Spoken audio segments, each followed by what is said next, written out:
Asia মহাদেশের তরুণ ও প্রতিভাবান ফুটবলারদের নিয়ে অনুষ্ঠিত হয় অনূর্ধ্ব 23 এশিয়ান কাপের জমজমাট আসর। আগামী দিনের তারকা ফুটবলারদের বড় মঞ্চে তুলে আনার জন্য অন্যতম প্ল্যাটফর্ম হিসেবে বিবেচিত হয় এই আসর। 2013 সালে যাত্রা শুরু করা এই টুর্নামেন্টটি অলিম্পিক ফুটবলের বাছাই পর্ব হিসেবে ব্যবহৃত হয়, ফলে গুরুত্বের দিক দিয়ে এর আলাদা কদর রয়েছে। আগামী বছর জানুয়ারিতে সৌদি আরবে অনুষ্ঠিত হবে অনূর্ধ্ব 23 এশিয়ান কাপের মূল পর্ব, যেখানে অংশ নেবে 16টি দেশ। এই 16 দেশের মধ্যে একটি হতে পারে বাংলাদেশ। বাছাই পর্ব পেরিয়ে মূল পর্বে জায়গা করে নেওয়ার সুযোগ রয়েছে লাল সবুজের সামনে। মালয়েশিয়ার কুয়ালালামপুরে অনুষ্ঠিত হওয়া বাছাই পর্বের ড্রতে এশিয়ার 44টি দলকে ভাগ করা হয় 11টি গ্রুপে। সি গ্রুপে বাংলাদেশের প্রতিপক্ষ ভিয়েতনাম, ইয়েমেন ও সিঙ্গাপুর। এই গ্রুপের আয়োজক ভিয়েতনাম। আগামী 3 সেপ্টেম্বর স্বাগতিক ভিয়েতনাম, 6 সেপ্টেম্বর ইয়েমেন ও 9 সেপ্টেম্বর বাংলাদেশের প্রতিপক্ষ সিঙ্গাপুর। 11 গ্রুপের চ্যাম্পিয়ন দল সরাসরি মূল পর্বে খেলার সুযোগ পাবে। একই সঙ্গে 11 গ্রুপের সেরা 4 রানার্স আপ পাবে মূল পর্বের টিকিট। ফিফা র্যাঙ্কিং বিবেচনা করলে 3 দলই বাংলাদেশের চেয়ে এগিয়ে। ভিয়েতনাম 113, ইয়েমেন 156 ও সিঙ্গাপুর রয়েছে 159তম স্থানে। আর বাংলাদেশের বর্তমান ফিফা র্যাঙ্কিং 184। এই গ্রুপে শক্তিমত্তায় সবচেয়ে এগিয়ে ভিয়েতনাম। 2018 সালে এই টুর্নামেন্টে রানার্স আপ হয়েছিল দলটি। সবশেষ আসরে খেলেছে কোয়ার্টার ফাইনালে। একই সঙ্গে দলটি সিনিয়র পর্যায়ে বেশ ভালো করছে, তাই স্বাভাবিকভাবেই এই গ্রুপে সবচেয়ে ফেভারিট তারা। তবে গ্রুপের বাকি দুই প্রতিপক্ষ নামে ভারে বাংলাদেশের চেয়ে খুব বেশি এগিয়ে নয়। অবশ্য এই বাছাইয়ে বাংলাদেশের অতীত রেকর্ড খুব একটা আশাবাদী করছে না। সবশেষ 2023 সালে অনূর্ধ্ব 23 এশিয়ান কাপের বাছাই পর্বে খেলেছিল বাংলাদেশ, কিন্তু 3 ম্যাচে হারের স্বাদ পেয়ে তলানিতে থেকে বিদায় নিতে হয়েছে। মালয়েশিয়ার কাছে 2-0, থাইল্যান্ডের কাছে 3-0 এবং ফিলিপাইনের কাছে 1-0 গোলে হারের স্বাদ পায় বাংলাদেশ। তবে বাংলাদেশ এবার নিজেদের শক্তিমত্তা বৃদ্ধি করে বাছাই পর্বে খেলতে যাবে। দলে যোগ দেওয়ার কথা যুক্তরাষ্ট্র প্রবাসী যমজ দুই ভাই রোনান সুলিভান ও ডেকলাইন সুলিভানের।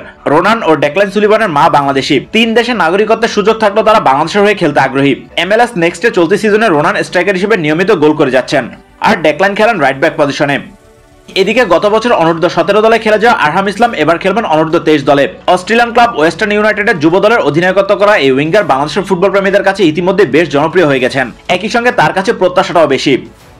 এছাড়া ইংলিশ ক্লাব স্টিভেনস এফসির যুব দলে খেলা তানিল শালিকেরও অনূর্ধ্ব 23 দলে থাকার কথা রয়েছে।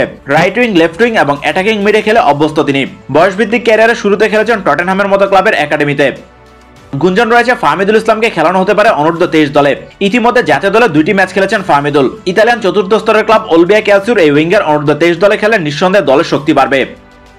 একই সঙ্গে গুঞ্জন রয়েছে কিউবা মিচেলকে সরাসরি জাতীয় দলে নয়, অনূর্ধ্ব 23 দলে খেলার পরিকল্পনা বাফুফের। সবশেষ মৌসুমে ইংলিশ প্রিমিয়ার লিগ 2তে খেলা এই মিডফিল্ডার আপাতত ক্লাব ছাড়া রয়েছেন। নতুন মৌসুমে তাকে দেখা যাবে নতুন ক্লাবে। তবে ইতিমধ্যে বাংলাদেশ দলে খেলার জন্য সকল আনুষ্ঠানিকতা সম্পন্ন হয়েছে কিউবার, তাই বাফুফে চাইলে যে কোনো পর্যায়ে তাকে খেলাতে পারবে। তাই কিউবাকে অনূর্ধ্ব 23 দলে খেলালে নিঃসন্দেহে মাঝমাঠে শক্তি বেড়ে যাবে কয়েক গুণ।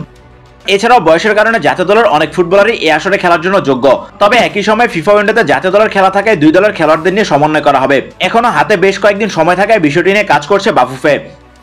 জানা গিয়েছে দেশীয় কোনো কোচের অধীনে অনূর্ধ্ব 23 দলকে বাছাই পর্বে পাঠানো হবে। তবে টেকনিক্যাল ডিরেক্টর হিসেবে নিয়োগ পাওয়া সাবেক কোচ লুডভিগ ডি ক্রুইফ এই জায়গায় ভালো অপশন হতে পারেন। এর আগে টেকনিক্যাল ডিরেক্টর পদে থাকা পল স্মলি এবং সাইফুল বারি টিটুকে কোচের ভূমিকায় দেখা গিয়েছে। এছাড়া এলিট একাডেমির কোচের দায়িত্বে আসা রেনে কোস্টারকেও দায়িত্ব দেওয়া যেতে পারে। বাফুফের পরিকল্পনা বাছাই পর্বের অন্তত 6 সপ্তাহ আগে থেকে অনুশীলন ক্যাম্প শুরু করা। অনুশীলনের সঙ্গে প্রস্তুতি ম্যাচ খেলারও চেষ্টা চলছে। ঢাকায় এসে ম্যাচ খেলার প্রস্তাব দিয়েছে বাহরাইন। তবে বাফুফে চায় ভিয়েতনাম যাওয়ার পথে থাইল্যান্ড বা মালয়েশিয়ার সঙ্গে প্রীতি ম্যাচ খেলতে।